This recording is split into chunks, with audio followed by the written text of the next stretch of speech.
Sigmund thought that Sinfjotli was too young to help exact revenge against King Siggeir. Also, Sigmund thought that Sinfjotli was Siggeir's son and might be unwilling to kill his own father. So to harden the boy, Sigmund roamed with him through the woods, killing and looting wayfarers. Once Sigmund and Sinfjotli came to a house where two men were asleep under a spell. A wolfskin hung over each man, which could be shed only every 10th day. They put on the skins, and they could not get them off. Now they howled like wolves and ran off into the forest, killing many men. And Sigmund bit Sinfjotli on the windpipe, nearly killing him. But a raven flew by with a leaf, which Sigmund applied to Sinfjotli's wound, bringing him back to full health. When next they were able to remove the wolfskins, they burned them in a fire.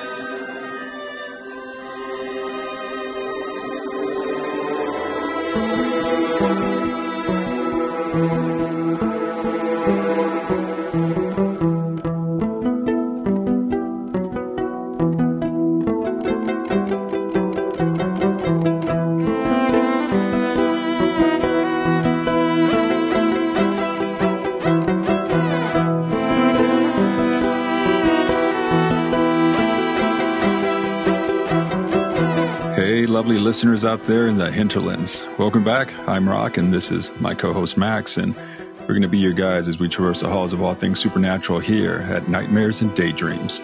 Hey everyone, yes, welcome. As you probably know, Roq and I are here today to discuss and debate our way through all things paranormal, legendary, and monstrous. Oh yeah, and of course, fun. Yes, fun. But Max, do you want to know what's not fun? Nope. But I have this strange feeling you're going to tell me anyway. Being stalked by a ravening beast that mere moments before walked on 2 legs instead of 4. So, that's a horrible rhyme. Did you make that up? On the spot, my man, right now. It shows. Critics, man. Geniuses are never appreciated in their time, Max. And also, haters gonna hate. And moving on. All right, folks, listen up. We're gonna have us a howling good time on this here episode. Lord help us. What? Already it starts. In case Roq's horrible verse and bad joke weren't enough of a hint, folks, we're talking about werewolves today. Even a man who is pure of heart and says his prayers by night may become a wolf when the wolfbane blooms and the autumn moon is bright. See, now that's a good rhyme. Going super old school with the classic line from the 1941 film, The Wolf Man. Max, don't even get me singing Werewolves of London. Though, full disclosure, when I sing it, I go with Werewolves of Austin, just to make the creepiness hit a little closer to home. Man, you're stoked for the show. I am. So, as I said earlier, this show is going to focus on werewolves. And maybe a few other shapeshifters. A little bit. Exactly. Just a little, because there's so much werewolf stuff out there that there literally won't be time for too much non-woofy lycanthropy. I think that's a bit oxymoronic. No need for name-calling jumbo shrimp. I'm just saying. Lycanthropes are by definition wolfy. I think the non-wolfy ones are called therianthropes. You mean like Animagi? Exactly. Like Sirius Black. You know, of course, Professor Lupin was a werewolf. No one would have ever guessed by his name, though. No, he was super discreet. No one in the entirety of Hogwarts, student body, or teachers knew what he was about. Exactly. And Sirius Black was not very different. He was a black dog. Yep. Named after Sirius the Dog Star. And I hope we're not spoiling Harry Potter for you lovely folks out there. Yeah, as you may have figured out from previous episodes, people, anything more than a decade or two is fair game for spoilers on our show. So we should probably stop talking about Harry Potter and get into real legends then, huh? Wait, real legends? What are you saying? You're the Ravenclaw. You figure it out. You're such a Slytherin sometimes. Thank you, sir. Okay, Max, my first question is this. If you had a wolfskin that you could use to change form, would you burn it or would you keep it? I don't know. That's a tough one. I mean, let's be honest, it'd be pretty awesome. But I guess if I was compelled to kill people and didn't have that much control... Yeah, and could only take the skin off after like a week and a half, 10 days, makes the proposition a bit more dicey, huh? Yeah, that part's tough, especially if you felt the killing compulsion. That would be the point of it, right? To feel the power of like an alpha predator? I mean, that's one aspect for sure. But you'd keep it? Because you sound like you'd keep it. I mean, I'm a sucker for magic. If the one piece of real magic I had some negative effects, I might still keep it, I have to admit. Some negative effects, just a couple glitches, like killing innocents to satisfy your bloodlust, and you called me a Slytherin. We all have a little bit of all the houses in us, I like to think. Just keep telling yourself that. But honestly, if I think back to a couple of our old school D&D campaigns, you played a vampire and certain other nefarious characters with a certain gusto, shall we say. Hey, I mean, right, it's an RPG. Don't hate because I'm a gifted role player. You know, I wouldn't call a character flaw a gift, my friend, but okay. So, the story we heard at the start was from the Volsung saga, which is Icelandic, yeah? Uh-huh. And from the late 13th century. Yeah, so like 750, 800 years old, at least the written version. The original stories were no doubt much older. Right. So, makes you wonder. Yeah. I mean, how far back do these legends go? Well, I mean, I know they go at least as far back as, like... Okay, let me guess. Might I get an order of chicken Corfu, my good man? Exactly. Ancient Greece. Ancient Greece. Man. To all our attractive and intelligent listeners out there, Max is a classical studies guy, so he talks about ancient Greece quite often. But I still know more about Clash of the Titans than he does. How can you explain that, Max? Maybe because Clash of the Titans is not real. If my man Perseus were here right now, he'd turn you to stone with Medusa's nasty reptilian head for your blasphemy. You need to recognize Perseus is real. Right. So, yeah. Back to the fact. So Herodotus is the earliest literary mention of men changing into wolves that I know about. And he was like early 5th century BCE. He described how certain Scythian tribes, like in Central Asia, about 100 years before him. And so like 6th century BCE, like 2,600 years ago? Exactly. So the people of these certain tribes were wizards. He says the Scythians and the Greeks that were living in Scythia all attest that the Nuri, which is the name of this certain tribe, all turn into wolves once a year and then change back a few days later. He claims not to be convinced by the story himself, but says that the people that told it to him swear that it's true. Right. So that's similar to the Icelandic story. The people can change shape, but the transition lasts a few days. Exactly, yeah. So it's interesting in a way. There don't seem to be a lot of details like fleshing out the story, but that aspect at least matches. And no full moon needed at this point, I guess, or at least not that they mention. It's just magic, right? Yeah, so I don't think the moon thing came until later, although it's mentioned in passing in another story, but not as a requirement. Oh? Yeah, so there's this really famous werewolf story, like from Roman literature. In a lot of ways, it seems almost modern. It's from like the 1st century. AD? Yeah, so like around the time of Nero, so 50s or 60s AD. Nice. A tale written on papyrus by the ancients? Lay it on us. When I was a slave, we were living on a narrow street, where the home of Gawes is now. That was where the gods decided I would fall in love with the wife of Terence, the innkeeper. You do remember Melissa from Taranto, that beautiful little thing? By God, I loved her less for her body and sex than I did for her fine morals. She didn't deny me anything I sought. She made a penny, I got half. I put everything I had into her lap and was never cheated. Her husband passed away at the inn one day. As you can imagine, I risked Scylla and Charybdis so I could get to her. For as they say, friends are present in time of need. By chance, my master was visiting Capua in pursuit of some business. I took my chance and compelled a guest to accompany me to the 5th milestone. He was a soldier and strong as Orcus. We blundered off around the time of cock's crow while the moon was still shining bright as midday. We were walking through the graveyard, and my friend went among the stones to defecate. I sat singing and counting grave markers. But then, as I looked for my companion, he appeared, naked, and set his clothes all down in a pile near the road. I could hardly breathe. I was standing still as a corpse, but he just pissed around his clothes and suddenly became a wolf. Don't you dare imagine I'm joking or that I'm lying. I'm making up none of this, but back to what I started to say. After he turned into a wolf, he began to howl and fled into the forest. At first, I didn't remember where I was. Then I went to gather up his clothes, but they had transformed into stones. I nearly died from fear. I went all the way to my girlfriend's home, stabbing my sword at every shadow, and entered her house pale as a ghost with sweat rushing down my body and my eyes nearly dead. I could hardly regain myself. My Melissa was at first surprised because I had gone out so late. And then she said, "I wish you had come earlier. You could have helped us."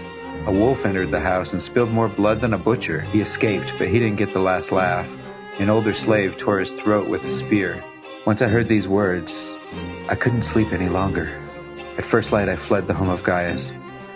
I came to the place where his clothing had turned to stone, but I found nothing but blood. I went home, and my soldier was lying like a bull on his bed with a doctor tending to his neck. I knew then that he was a shapeshifter, and you couldn't have convinced me to share a meal with him, even if you threatened to kill me. Let these men believe whatever they want about this, but if I'm lying, let the gods hate me.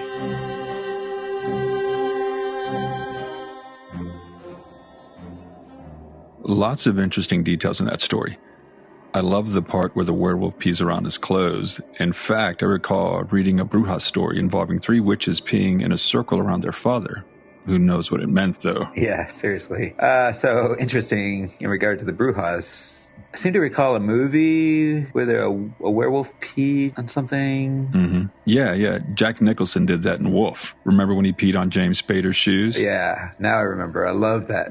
But did you notice the quick mention of the moon in the previous story? Yeah, I did. And you're right. It is just kind of a background detail, but it does match our modern understanding of werewolf lore. We blundered off around the time of cock's crow while the moon was shining as bright as midday. Full moon, 100%. Definitely a full moon. Now, this story was for sure fiction. I mean, it was written as fiction. But the details added to the story had to obviously make sense to Petronius readers. So I think they're important. Exactly. Like you wouldn't tell a vampire story in the middle of the day, for example. Exactly. That makes me think. What's that? When did werewolves and vampires become mortal enemies? I know, right? You'd figure as 2 of the top-tier creatures of darkness, they'd get along. Pool their efforts for greater bloodletting. Maybe it's the whole rivalry between bats and wolves. Oh, nice. You're obviously talking about the classic Batman comic where he fights the Wolfman, yeah? But wait, come to think of it, Batman also fought Dracula. Hell, he might even have fought Frankenstein. He apparently has a mat-on for all the classic monsters. The Dark Knight just needs to mind his own business. Actually, no. What I'm talking about is when Alexander Corvinus got that virus. How funny. I don't think everyone is up on the lore behind the Underworld franchise, though. Well, they should be. Kate Beckinsale is a true hero. You mean Celine? Who? Oh, I mean, yeah, totally. What's the first werewolf movie or show that you remember seeing? Silver Bullet, I think. Maybe Teen Wolf? How about you? Man, Silver Bullet. I love that flick. It's based on King's short story Cycle of the Werewolf. A true classic. Word. In fact... Go ahead. I didn't count on us getting through this without you talking about at least one flick. Sweet. Okay, y'all. Quick review of Silver Bullet. Corey Haim plays wheelchair-bound Marty, who, with the help of his drunk Uncle Red, played by an equally drunk Gary Busey, must figure out who is killing all the kids around town. Hint, it might be a werewolf. And we're done. Quick and concise. And not even any spoilers. Nice. So, what werewolf flick do you recall seeing first? American Werewolf in London. Absolutely terrified me when I was a kid. That whole transformation scene, Rick Baker's a freaking genius. Classic. That's where I learned to stay off the moors and also to never backpack across Europe. Not worth it. Exactly. Came out in 1981. What a year for werewolf movie. American Werewolf in London, The Howling, Wolfen. Pretty amazing. Guess it was in the zeitgeist or something. Werewolves became the cool thing for the movie business. Seriously, werewolves haven't been that popular since the 16th century. That was definitely the height of the werewolf hysteria, especially in the old Holy Roman Imperial lands like Germany, parts of France. Yeah, Gilles Garnier, the werewolf of Dole, Jacques Roulet, the werewolf of Angers, werewolf of Ansbach, and my personal favorite, the Beast of Gévaudan, which, dear listeners, if you want to see a wacky kung fu, political intrigue, love story, conspiracy, costume drama, all based around the Beast of Gévaudan, check out Brotherhood of the Wolf. It's a bit of a hot mess of a movie, but it's really enjoyable if you like guys in tri-corner hats and highwaymen cloaks engaged in slow-motion martial arts. And it's French, which Max loves. Absolument. The movie's insane. So these late medieval werewolf tales are some of the most famous, it seems. Yeah, for whatever reason, maybe because there's so much detail and the witnesses we're at least trying to think about the situation scientifically. I mean, well, as scientifically as you could be in the 16th century. That definitely makes a difference to me. I think if the person that witnessed it at least tried to be circumspect and determine the truth of the situation rather than just blindly accepting seemingly magical conclusions as a matter of fact, for me, it has more weight behind it. I agree, because back in those days, magic was more relatable to the commoner, serf, peasant, or what have you. And much of the darkness or troubles in the world back then was blamed on the devil or the powers of darkness. Yeah, for sure. Although Herodotus does make a pretense of questioning facts, I think in large part the ancient tales were mostly different in that regard. Maybe we should tell one of these medieval tales just to see the difference. I'm in. Let us begin with a man, Peter Stubb. He is called Stump or Stumpf in the German. He was born in the village of Eprath near the town of Bedburg in the electorate of Cologne. Sometime in the 1580s, his wife died, and he became the widower father of 2 children. One was a daughter named Bila, and the other a son of unknown age. Surprisingly, he was a relatively wealthy farmer in this rural community, but it was later said that from his youth he was greatly inclined to evil. After being stretched on the rack, Stubb admitted to practicing black magic since the age of 12. He claimed he made a pact with the devil to turn himself into a beast. He was able to do this with the magical belt the devil had given him, which transformed him into a beast. He is described in a pamphlet that circulated as the likeness of a greedy, devouring wolf, strong and mighty, with eyes great and large, which in the night sparkled like fire, a mouth great and wide, with most sharp and cruel teeth, a huge body, and mighty paws. When he removed the belt, he became a man again. For some 25 years this went on. The pamphlet paints him as a serial killer. He murdered livestock, women, and children. He admitted to the killing of 14 children and the murder of 2 pregnant women. The pamphlet describes his murder of the pregnant women in detail, saying he ripped the babies from the womb and ate their hearts, panting hot and raw. He later called the baby hearts dainty morsels. No belt was ever found. Peter Stubb was put to the wheel and tortured with hot pincers. It is said they ripped the flesh from his body in 10 places. Then they broke his arms and legs with the blunt side of a wood-cutting axe to prevent him from returning from the grave. Then he was beheaded and burned. In the pyre beside him was the tortured bodies of his daughter and mistress. They were flayed and strangled with collaboration and witchcraft. He was said to have had an incestuous relationship with his daughter, and his mistress was a distant relative, also seen as incest. After his burning, they placed his head on the dead corpse of a wolf and spiked it outside the town as a warning.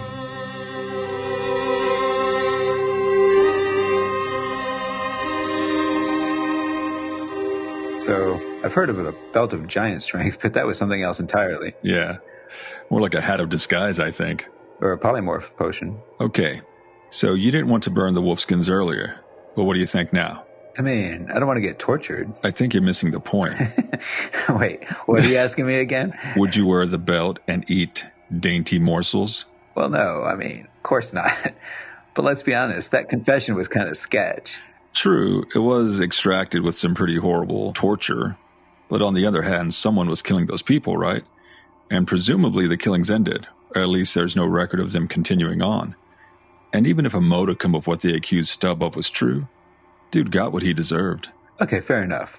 But let's say this guy's a werewolf, and a belt or some other magical garment is certainly in line with the older literature on the subject. But they say the belt was never found, so... Yeah, I was thinking about that too. Presumably it's still out there. Some German serial killer is out there eating dainty morsels. Good thing about the European Union is open borders, so he or she doesn't have to stay in Germany. I blame Helmut Kohl for the current European werewolf problem. Exactly. He was just trying to export his lycanthropy problem to other countries.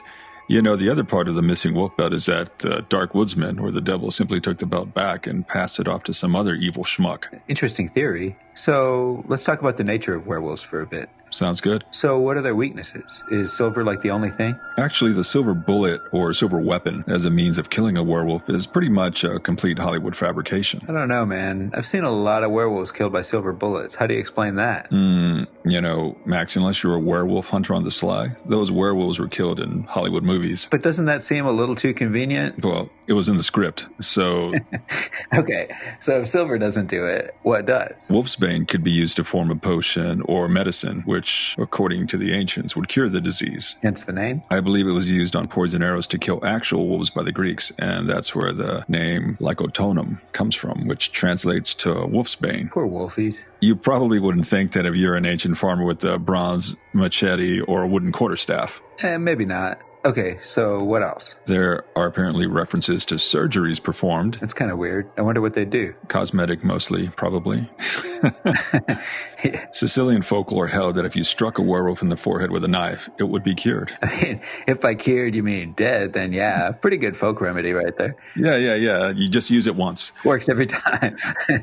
Mostly people, though, in medieval Europe believed in exorcism, or whatever evil curse caused you to transform into a beast, you had to get the evil entity out. I guess that makes sense if it's an evil spirit or whatnot causing it. Exorcism should do the trick. But what if it was genetic, like with Teen Wolf? Michael J. Fox was the friendliest werewolf ever. Even after he threatened that poor clerk to get a keg of delicious beer. And Max, also, according to the lore, there are some less violent ways of curing a werewolf, like saying its Christian name 3 times. Danes believed you could just scold a werewolf and it would be cured. Bad talk. No walkies or treaties for you. Maybe if you just, you also used a rolled up newspaper for that extra effect. Right. I mean, crosses work for vampires, rolled up newspaper for werewolves. Mm-hmm. For only Danish werewolves. Yeah, I think the Danish Werewolf Society is spreading some misinformation to protect themselves. I agree, man. Danish werewolves be telling some stories right there. Speaking of stories. You got one for us? I do.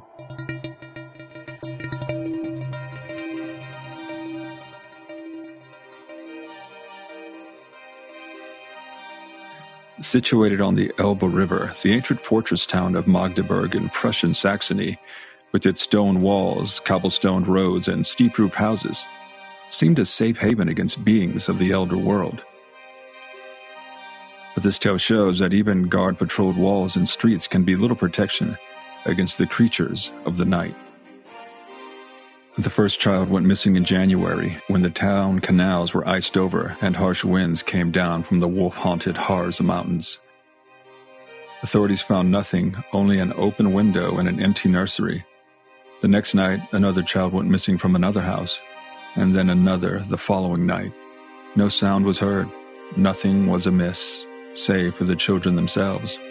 But clues began to surface. Outside the homes of the missing children, large wolf tracks were found. The town magistrate, a hulking, well-liked man whose name was Braber, assured his people that the predator would soon be caught and killed. He set extra guards, town curfews, and hired hunters. Yet the town's children kept vanishing, the nocturnal thief taking more small victims. With no way to vent their anger and fear, the townsfolk began to turn on Braber for his failure in protecting them. Even his own wife, disappointment clearly evident in her ice-blue eyes, denied him her bed and company. Braber, a brave man, stoically accepted the punishment. He walked his own lonely patrol at night, armed with sword and axe, nodding to his soldiers and looking in the darkness for any clue that might help him in the terror that had befallen his town. It came in the form of a mad woman. She came out of the shadows to grab his arm one night and lead him into the winding alleyways. "The night has teeth," she crooned. He recognized her.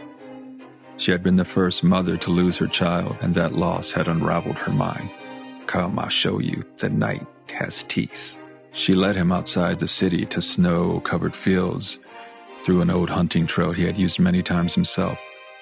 Abruptly, she let go of his arm and darted off in front of him, vanishing in the darkness. He gave chase and saw her enter a small hunting lodge. Seconds later, he heard her scream. Drawing his sword, the magistrate burst into the lodge. It was a slaughterhouse. Blood was on the walls and small bones lay in piles on the floor, and the madwoman's scream ended abruptly. His eyes bulged at the sight of the creature that rose up before him, its maw wet with the madwoman's blood, her throat torn away. And in the corner of the lodge was the shaking form of a small child. This was his child stealer. The beast stood on two legs, somewhere between animal and human. A large wolf's head stared at him, its eyes narrowing, claws curled and flexed on human-like hands. A deep growl echoed up from the creature's throat, and it lunged. But Breber was faster. He held his sword with a steady hand and plunged it into the creature's chest as it charged him, his own fierce cry matching the beast's roar. The thing writhed and whined as the blade pierced its heart. It fell in a heap in front of the magistrate. Breathing heavily, he raised his sword, ready to take the monster's head off. But his blade never fell. He watched in horror as the fur melted away from the creature in front of him. Claws receded, long teeth vanished, and blonde hair sprouted from the wolf's head. The body spasmed and shook in one last convulsion. And there before Breber lay his wife, her ice-blue eyes staring sightlessly at the ceiling. Bewildered and crying, the magistrate picked up the wailing child and made his way back to Magdeburg.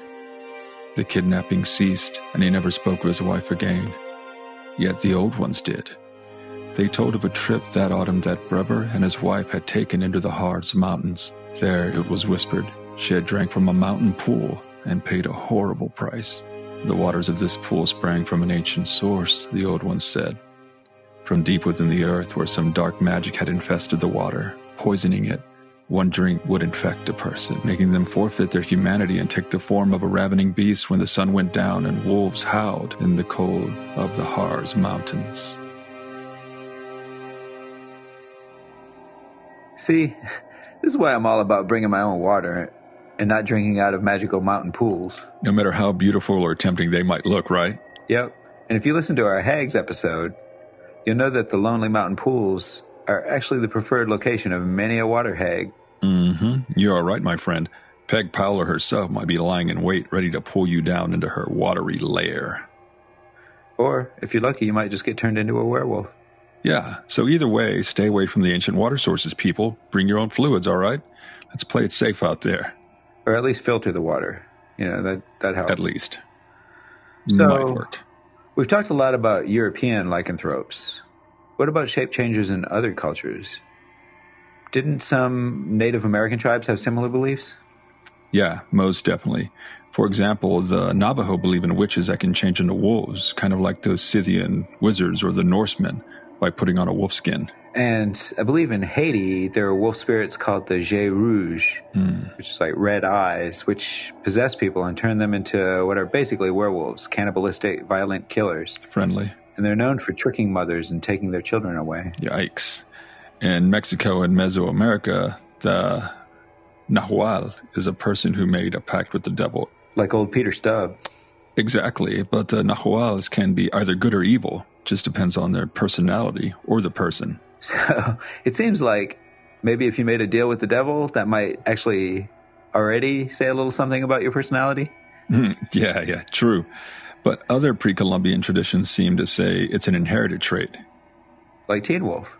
Yeah, like Teen Wolf. So, anyway, there are conflicting traditions. But in rural Mexico, Nahuwal are assumed to be brujos who can shapeshift into animal form. Not just wolves, though. Dogs, owls, bats, even turkeys. So, I want to make a joke about were-turkeys, but I do like how this tradition overlaps with our lechuzas from our very first episode, so I just had to point that out. Delicious were-turkeys. Exactly. Since we're on the subject of non-European lycanthropy, I'd like to bring up one that I thought was pretty interesting. Please do. So have you ever heard of a Taw, T-A-W, Taw? Can't say I have, no. Me neither, but apparently the Taw are a tribe of mountain werewolves out of Thailand. Damn, nice. Thai werewolf, please continue. So I came across this story. This is a great tale. I came across it in Fate magazine. Nice. Love it. Old school. So according to naturalist, spy, adventurer, and all-around old-school badass Harold M. Young, I mean, look this guy up. What an amazing life he lived. He encountered a Taw when he was among the Lahu, a tribe of mountain people in northern Thailand. So was he attacked? No, but he witnessed the attack. Check it out. So Young was super fluent in all the dialects of the mountain tribes, the Lahu and the Wa. So he was welcomed into their villages and was great friends with them. An avid hunter and tracker, Young would go on hunts with the Lahu. So this one time he treks up in the mountains, and it's not an easy journey, but he does it because he likes him and he wants to hunt, right? So he gets there to the village, but the chief is adamant. No one is going into the jungle right now because a tall is on the prowl. How did he know? Well, I assume he was a chief, man, kind of had his hand on the pulse. But so the chief tells Young that a hunt is out of the question. And before Young, who had heard of the Talls before, but thought it was all nonsense, before he could voice any objection, a scream is heard on the other side of the village. Oh, hell. Hope they had silver bullets or silver arrowheads or something. Only in the movies, Max.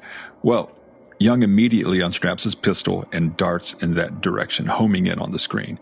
He goes to a hut, peers in a window, and sees this wolf-like creature tearing a woman's throat out. He empties his pistol into the creature, who turns and peers at him with red eyes before it jumps out of the other window and is lost in the darkness. Damn, this guy didn't even hesitate. What a badass. Right? We'd like to think we'd all be that cool under pressure. So what happened to the woman? Was she all right? She was beyond help, unfortunately.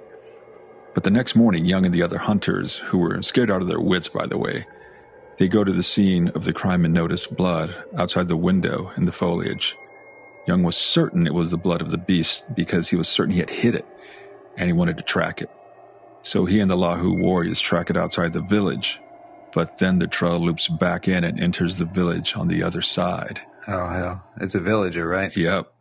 So they go to a hut, and then there is a dead villager, a well-known person, a well-liked person from the village, with like 8 bullet holes riddling his body and blood all over his mouth and face. This convinced Young that the Tall were real, and it made him wonder what other legends the mountain people spoke of that were just as real. Right? Like, what other legends are based in fact? What a great story. I agree, and it shows that wolfmen are maybe more widespread than we thought. They're everywhere. We're surrounded. Quick aside, had you heard of the belief that people born on Christmas were doomed to become werewolves? Really? That's odd. Yeah, the lore's kind of divided on the reason, but one is that it's an insult to Jesus because that's his birthday. So yeah, go be a werewolf. Maybe he just likes doggies. Get out of here and go be a werewolf. Yeah. But I love all these. Like, there's so many fascinating beliefs. Yeah, love it. I agree. Super interesting. Well, beautiful people, there's literally no end to these wolfy myths and traditions, but the moon will be up soon. And we have a long hike home through the moors. Max, hope you brought the anti-werewolf spray and at the very least have your dagger of werewolf slaying on you. Yep, I do. It's silver, so we're safe. As long as it's silver. Those Hollywood werewolves are doomed. All right, we're going to wrap it up here, folks. And everybody out there, remember, if you're having a good time with Max and I, please tell your friends about us. It makes such a difference in our ability to continue this project of ours and get it out there to the masses. So please take the time out and give us that coveted 5-star review. And like us on Facebook, Twitter, Instagram. Visit us on our website, nightmarespodcast.net. And as always, the music for our show is Calliope's Call by the beautiful and talented Teresa Joy. Find her at Viobrite, Viobrite, on Instagram and Facebook. And as always, sweet dreams.